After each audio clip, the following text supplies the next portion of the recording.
Government ഏത് government ഭരിച്ചാലും ഈ മദ്യം വിൽക്കുന്നതിലൂടെ കോടികൾ ഉണ്ടാകുന്നു എന്ന നോട്ടമാണ് ഗവൺമെന്റിന് ഉണ്ടാകാറുള്ളത്.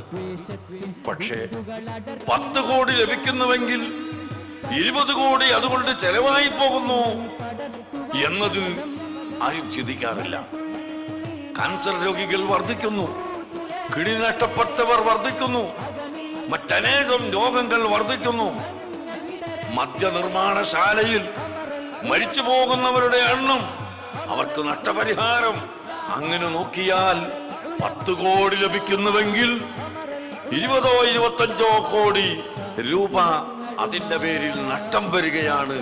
അതുകൊണ്ട് തന്നെ ഗവൺമെന്റ് ഇക്കാര്യത്തിൽ ശ്രദ്ധിക്കുകയും ഇവിടെ മദ്യമുക്തമാക്കാൻ എല്ലാ ആളുകളും, പഞ്ചായത്തും മുനിസിപ്പാലിറ്റിയും കോർപ്പറേഷനും എല്ലാം ചേർന്നുകൊണ്ട് ഇവിടുത്തെ പണ്ഡിതരും പാമരനും എല്ലാവരും ഒത്തുചേർന്ന് ഇവിടെ നമ്മുടെ നാട് നല്ലൊരു നാടാക്കി തീർക്കാൻ നാം ഉത്സാഹിക്കണം. നന്മഴകായി വെൺമുകിലായി കേരള യാത്ര ചെയ്താ